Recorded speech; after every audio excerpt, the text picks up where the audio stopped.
quên kẹp dòng AC rồi đúng không?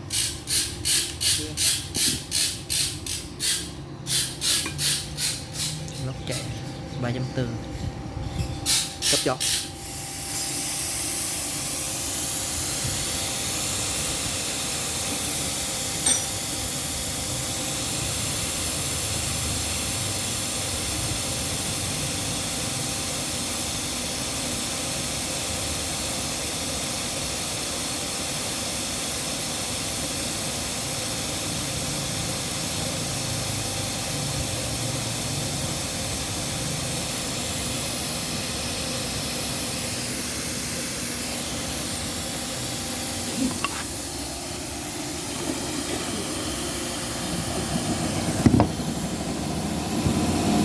Tạm 15% mà ngon.